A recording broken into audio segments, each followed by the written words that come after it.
That's amazing. The dogs. Is that even a real story? That's a fact. This is complete nonsense, Greg. Read a book. I guess you are kind of artistic. Incredible. What are you even talking about, man? Go for broke. I don't even know what that means. Let's get it going. Let's get her going. Keep her going, baby. What is up, Dog Pack? This is Scott, one of your hosts of the Barkology Podcast. I'm joined tonight by absolutely nobody.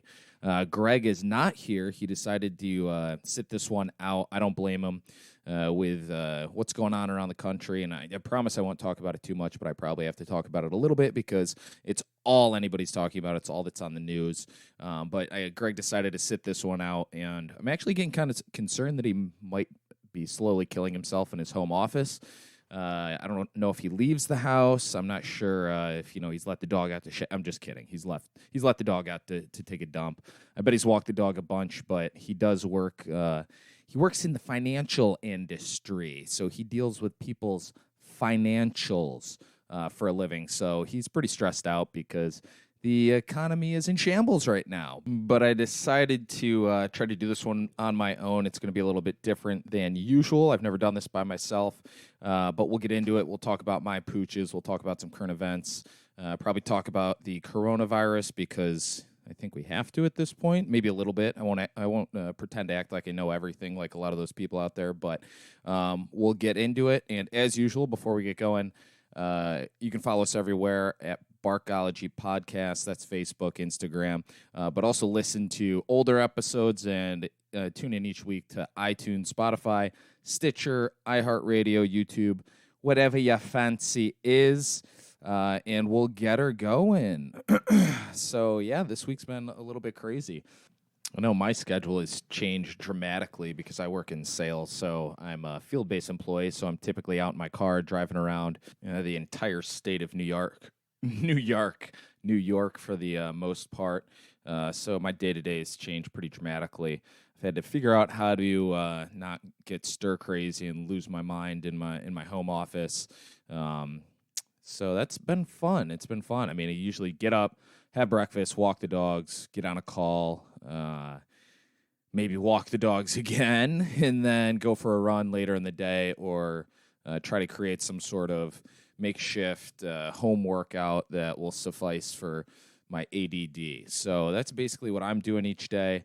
It's been tough, but at the same time, I think if you plan ahead, you limit your trips to the grocery store, whatever it may be, you're going to be fine. There's a lot of people out there that are literally acting like this is not a pandemic, and they're basically carrying on with their lives as they would have, which is absolutely ridiculous. But at the same time, you can get out there, you can exercise, you can get outside, you can get some fresh air, you can get the groceries you need. Liquor stores were considered an absolute necessity in New York, so I believe you can still get some booze if you need that. But at the same time, just fucking wash your hands, use hand sanitizer, don't be coughing on people, maintain your distance, don't have a party at your house with a bunch of people. It's just the common sense stuff that's really going to get us through this thing. And I know most people, or I think most people think like I do, and I don't want to be stuck in my house for another month and a half doing this because then I may actually really go crazy. Yeah, but on a positive note, I guess, I have seen more people walking around outside. Those people that typically don't get out and exercise or go for a walk or walk their dogs, I feel like I've been seeing them outside more. And it could be that I'm usually just not at home during the middle of the day, and these people actually do these things. But I also think that there's a lot of lazy, fucking sedentary people out there that are finally getting out for once, and I'm sure they feel good about it. I'm sure it's helping them feel better about themselves. Realistically, it's going to help your mind, help your body, and if you're somebody that never gets outside, you're going to realize that a little bit of fresh air and exercise is only a positive. So that's what I think, but either way, I'm glad people are getting outside. But at the same time, more people, I think, are willing to wave across the street and say, hey, how's it going? To kind of check in on you. But if you were to, walk up to them and try to touch them, they'd probably stab you with a knife. So everybody's still a little bit on edge. But at least we have Zoom now, or at least you can Skype or FaceTime with a lot of people. I guess that's another positive.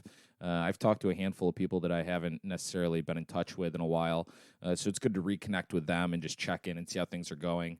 A lot of people, I think, are enjoying the fact that they don't necessarily have to say, I'm reaching out to you because I haven't talked to you in a while and I'm sincerely concerned in how your well-being is.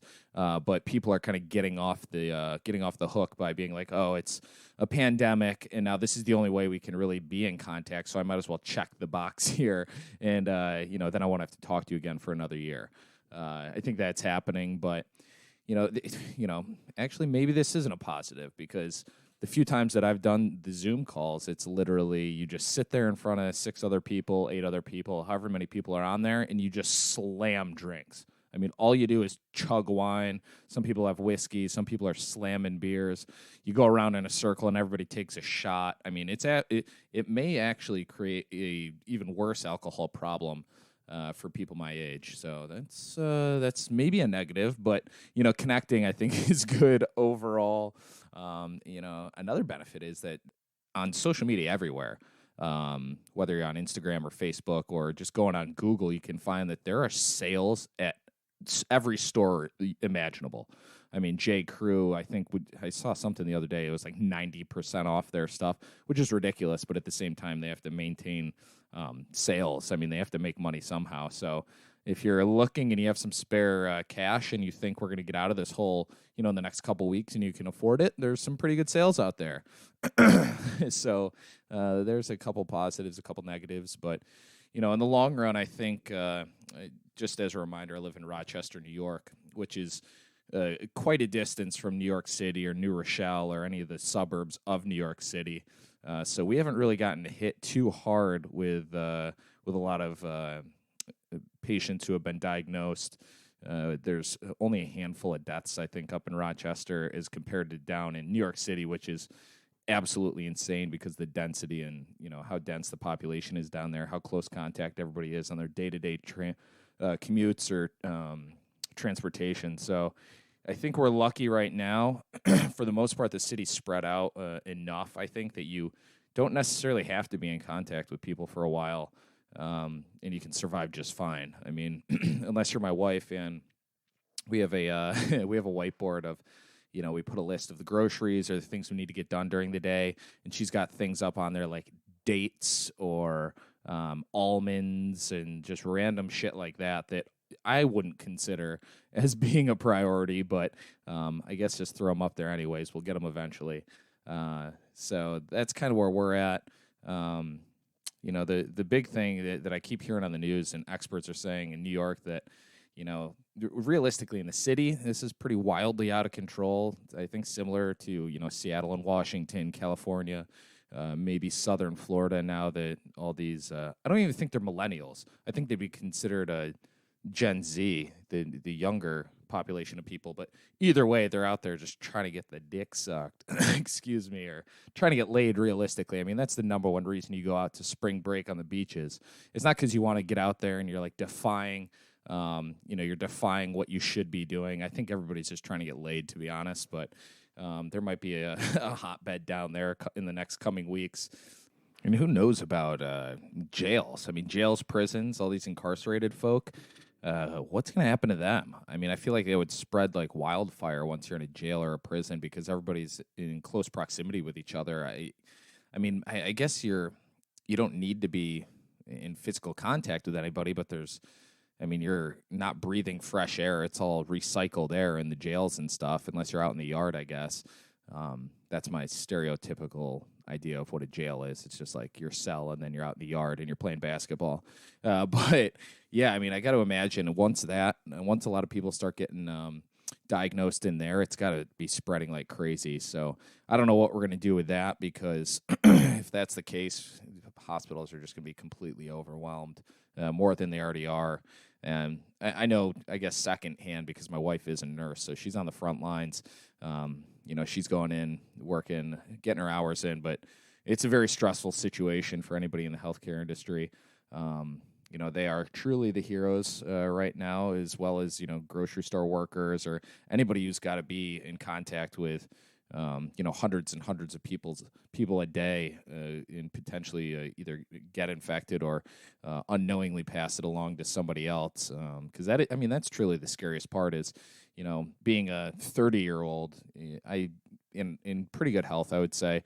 I'm not concerned about myself, but unknowingly passing it along to somebody who's at high risk is extremely scary. And for me, the one thing that's actually kind of interesting, and I won't get into it too much, but recently Trump has been talking about not necessarily miracle drugs, but some possible options that aren't FDA approved for treating COVID-19, but have been used in the past for like malaria and things like that. And one of those medications, my wife's actually on because I don't think she'll mind me saying this, but she grew up with JRA, juvenile rheumatoid arthritis. Yeah. So she grew up with JRA, and she's been on hydroxychloroquine for years. And it's an immunosuppressant drug. I think it maybe used to be used for RA, lupus, I guess malaria. I didn't know that. But that's a drug that's been around for forever. But the thing that is kind of confusing to me is I'm pretty sure when she started on it, you have to be on it for a month or 2 months before you even start seeing the effects. So that kind of defeats the purpose if you're in a rapid decline of health with this virus. It's very strange that, if that's how it works, I may be wrong, but it seems like it necessarily wouldn't be a huge benefit if it takes that long to kick in. Either way, I think it's a good start. I don't think it's going to be hugely beneficial to do, as Trump said, to send like 100,000 doses of chloroquine down to New York City if we don't know if it's actually going to have the effect that we're looking for. I don't know if that's going to be beneficial, but I guess it's a start. At least put some hope in some people's minds. But we've definitely got some time, a year, 18 months until there's a vaccine for this. So, I can't stress enough for you folks who are still social butterflies and you're getting out and about, just fucking sit in your house for a week and it'll have a drastic impact on spreading this thing. So, all right, that's all I'm going to say. That's all I'm going to say about the coronavirus, COVID-19. We'll move on. We'll talk a little bit about some dog stuff. And I think I mentioned this in one of our last episodes, but I am concerned that my dog Leah tore her ACL, and she tore one of her ACLs 2 or 3 years ago. I had that repaired. It's been great. It's the opposite knee now that seems to be bothering her a little bit. It's not completely out of commission. It depends on what time of the day it is, and she's getting old. She's 9 years old, so it depends on what time of the day it is, but sometimes she's kind of on the tippy toe of her foot and limping a little bit. Other times she's fine. If we go on a walk, I don't know if she just can, suppress the pain, but she doesn't really limp at all. So it could just be that she maybe tweaked it or sprained her knee or there's a small tear. But that's always concerning, especially because she's 9. And I think even if I did want to go through with the surgery again, which, by the way, is absolute robbery by these veterinarians who do the orthopedic surgeries. Absolute robbery. They're so expensive. But I think even if I did decide to go through with it, being 9 years old, I don't know how well it would heal.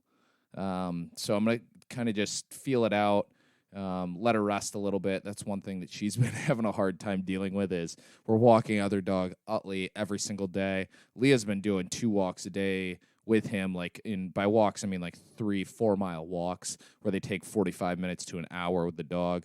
So Leah's getting pretty jealous, having to sit home on the couch. I'm just trying to really get her to recover enough. So hopefully after a week she's doing a little bit better, and then we can start her out on some slow walks again. But I'm confident. Well, I'm hoping that it's not a full tear, and maybe she just sprained her knee doing something.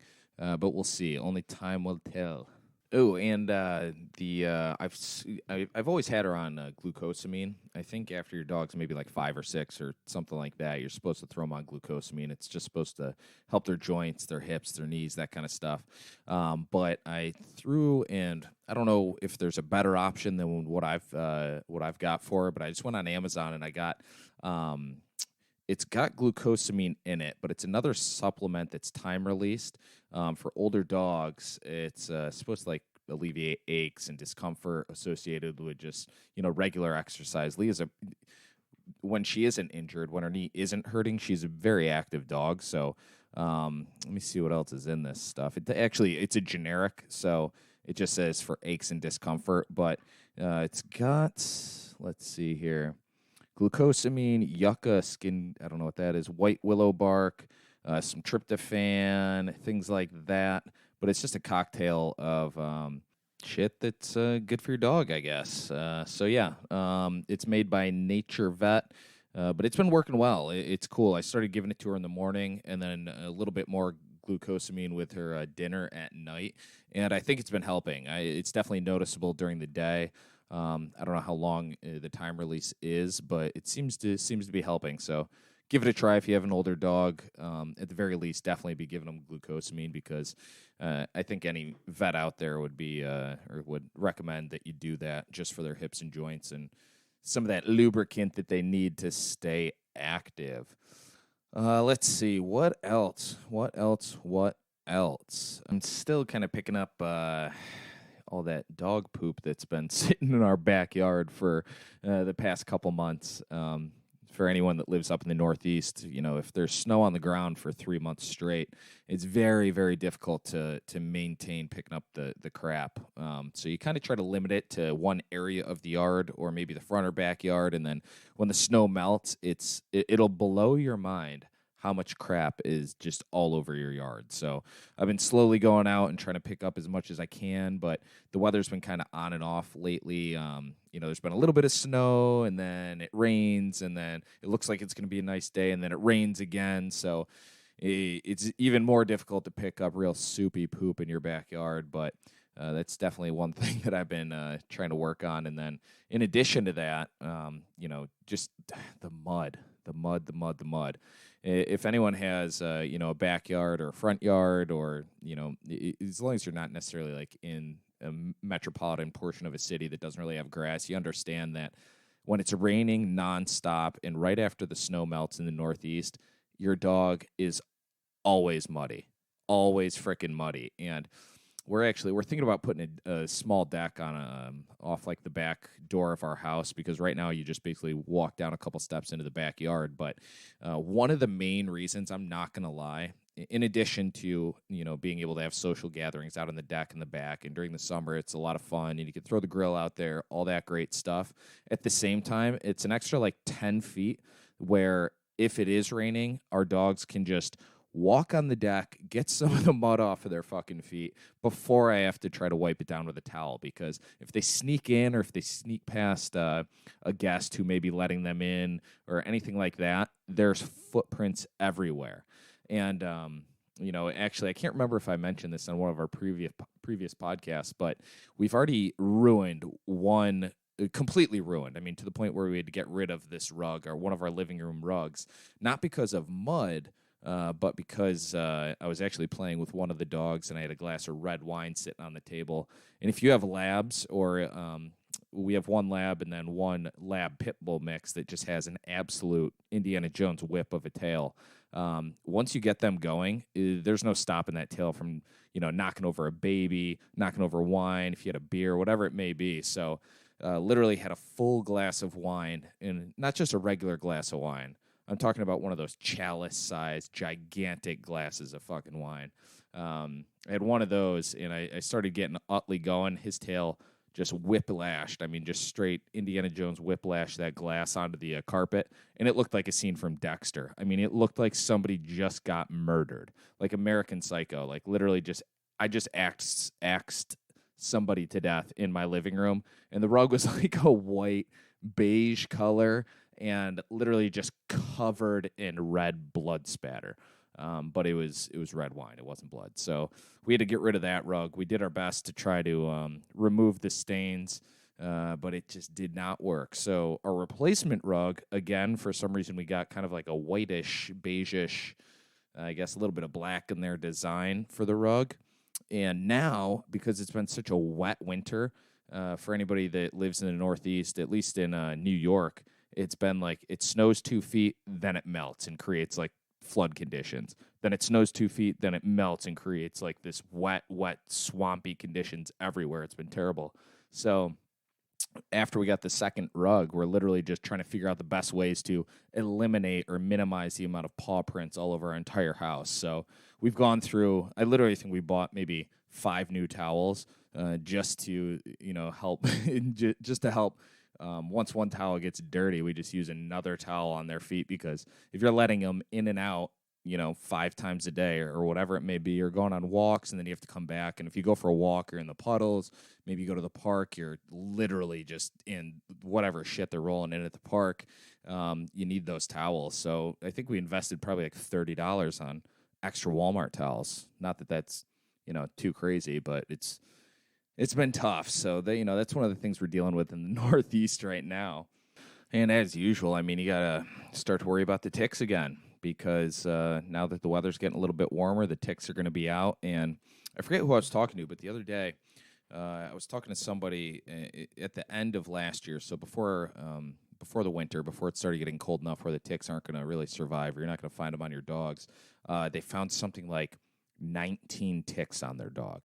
And I'm glad I don't remember who told me the story, because if you're not, grooming your dog to the point, or at least petting your dog or looking at your dog, depending on how long their coat is, and there's 19 ticks on your dog, I can almost guarantee that didn't happen in one, trip to the park, or one run through a nice field with long grass. It's I think that's almost impossible to get that many on. It's almost like 3 or 4 trips and you just never noticed. It's something you really have to be concerned about. And the ticks that you find up in New York State and in the Northeast in general, a lot of people don't understand how fucking big these things can get and how disgusting they are. And, I'm not actually sure 100% of how detrimental the health effects can be for dogs. I know that you can end up having, a version of Lyme as a dog, but I don't think it affects you as if you're going to get it as a human. But what you realistically want to be careful, especially if you have kids or, something like that, if your dog's got 19 fucking ticks on them, there's a good chance that one of those ticks is going to work their way off of that dog onto your kid or onto you. And then, that's something that you want to definitely be careful about, is if you end up getting Lyme disease, there's a lot of different health issues that can come about and come from that. So just a PSA about ticks now that the weather's getting a little bit nicer, the snow's melting. Check your dogs, definitely brush them. I know for my dogs at least, being labs, they have the undercoat that's super, super thick. Obviously it helps them be a little bit more buoyant when they're swimming. They're retrievers, great in water, but at the same time, even though I have yellow labs, it's hard to find their skin sometimes. You literally have to spread their fur so hard to get deep enough to even see their skin, and sometimes it's tough to find those ticks. So you got to be a little bit more vigilant than maybe you've been in the past, but definitely something to look out for and consider now that the weather's getting nice. All right, so I think that's about all I have to ramble about now. So, as usual, to follow the typical Barkology Podcast episode format, I'm going to get into a true dog story, and this is a story that's been sitting on my on the studio desk for a while. And Greg actually printed it out for me the other day. Actually, it's probably like a month ago now. It's just been sitting here, and I haven't looked at it. And now that I look at the title, it could be somewhat controversial. What the dog's name is, I'm going to pronounce it the least controversial way that I can, but still tell the story. So hopefully nobody gets offended. If you do get offended, you're absolutely ridiculous. But I could see how, if the pronunciation was wrong on this, it could create some concerns. All right, so with no further ado, and Greg would be giving me shit about the way I printed out the way that this is printed out, because it is in grayscale again, and I'm a huge advocate. We do print out a lot of these stories, and we're printing it on.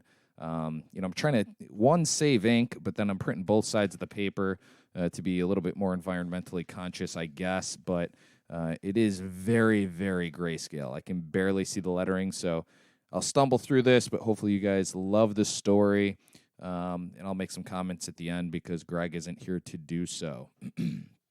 So, The name of this story is, and I'll spell the name out first, and then I'll just continue on. So the name of the dog is N-I-G. So I'm going to pronounce that Nidge, just because I don't want this to be conveyed, I guess, inappropriately in any way, because that's obviously not the point of this podcast. So the name of this story, the title of this story is Nidge, the Hoover Dam Mascot. Nidge became famous in history as the mascot to the crew of 6 companies who built the Hoover Dam. The work was trying and risky, and the beloved dog who accompanied the men to work every day helped make their lives a little easier. In 1932, a Labrador mixed puppy was born in the crawl space beneath a building in Boulder City, the city that housed the men who built the Hoover Dam. So don't get that mixed up with Boulder, Colorado, because definitely completely different. The stray pup had free run of the city and quickly became well-liked by all. He was known as nobody's dog and everybody's dog at the same time.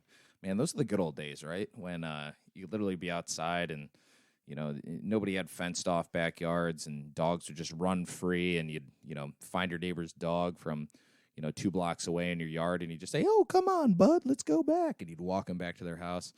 I mean, that happened a couple times when I was growing up. I also, side note, well, I'll get back to the story, but side note, I remember one time I was running home from school because I think I had to run home to get my lacrosse or football equipment or something like that from my house and then run back to school. And I lived about a half a mile from school, but I was cutting through a bunch of backyards, and I didn't, like, out of nowhere, I just kind of started to sense something weird was going on, and I was running through this gigantic backyard. No fences, like I just said, but I'm running. And I look over my shoulder, and there's a huge German Shepherd, like, right on my heels. And it scared the shit out of me. I think the dog literally was just, running with me. Like, he was like, "Oh, somebody's running through my yard. I'm going to just go run with him." He's probably having a great time, but literally scared the shit out of me. Because I heard this noise. It was just like a... And I thought it was maybe me running through the grass, and I looked over, and he was probably running with me for like 30 yards. So... kind of scared the shit out of me, but just a random side note. Be careful running through people's backyards, but at the same time, you might find some dog friends, I guess. And to continue on with the story, so one day, a worker decided to take the puppy to the work site, where he became a welcome addition to the workforce. The men called the dog Nidge. Not sure why they came up with that name, but... that's what they did. He looks like a cool dog. He looks like a mix between maybe like a Rottweiler and a Black Lab, or a Pit Bull and a Black Lab. So Nidge joined the workers on the trip to the dam in the mornings and would ride back with them at the end of the work day. He became their mascot and could get around the canyon with much ease as he made his rounds to greet the workers. He would climb ladders, follow the men into tunnels, and hop on the wooden platforms that lowered the men and equipment down into the canyon. It's pretty badass. So he's just kind of like hanging around. One day, Nidge wanted to return to the city earlier than usual and ended up getting a ride back with Frank Crow, the chief engineer of the Hoover Dam. Even the big boss must have loved the dam's mascot a lot, because the dog was seen sitting in the front passenger seat of the fancy car while the man's wife rode in the back. Oh, Jesus. So this guy apparently liked the dog so much, he was like, "Hey, wife, get in the back seat." That wouldn't be a good idea these days, I don't think. The men would share their food with Nidge, and sometimes the food would be sweets. Once Nidge ate so many candy bars, he became ill. I mean, obviously, I guess maybe they didn't know this back then, whenever this was. What was the year, 1932 or something? 1932. I mean, maybe they didn't know this back then, but chocolate, I think specifically dark chocolate, is fucking poisonous to dogs. But all right, so he got ill. He was treated by the town's doctor, and later an ad was placed in the local newspaper saying, "I love candy, but it makes me sick. It is also bad for my coat. Please don't feed me anymore, your friend Nidge."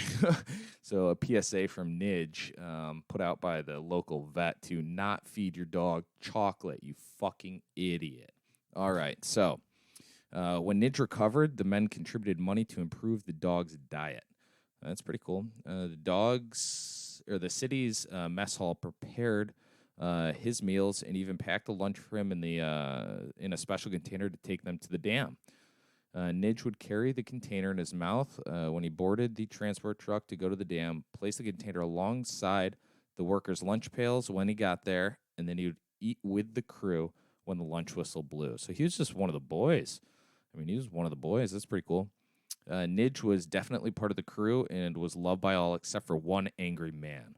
One day, Nidge was napping on the walkway when the mean worker, ordered him to move out of the way. When Nidge refused, the worker kicked him. Other workers saw this cruel act towards their friend, meaning Nidge, and quickly pounced on the man. A ranger pulled the men off of him, and after learning why they were beating on him, the ranger escorted the man to the edge of the town and told him to never come back. Wow. I mean, the fact that they love this dog so much, I mean, he must have been a badass. He must have just been, like, the perfect dog because they literally escorted this fucking guy who kicked the dog out of the town and said never come back. So you just got exiled from a city because you kicked the dog. And I'm not advocating kicking dogs, obviously, but they fucking love that dog so much more than you, guy. I hope he never came back. He's probably dead. All right, so after the dam was complete, Nidge continued to make his rounds there. On February 21st, 1941, so this is a good 9 years later, an unreasonably hot day, Nidge decided to take a nap in the spot of shade under a truck. When the driver of the truck returned, he failed to notice the sleeping dog. Oh. Nidge died instantly when the truck driver ran over him. People were heartbroken when the news of this accident reached town. It was said to have been the saddest afternoon Boulder City had ever experienced.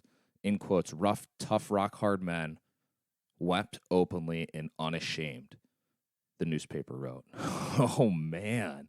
So these dudes, like the most badass guys building the Hoover Dam, I mean, hard dudes who just love this dog, fucking cried openly. I bet they cried more for this dog than they would at that time than if, like, somebody maybe their brother or their wife, I don't know, who knows.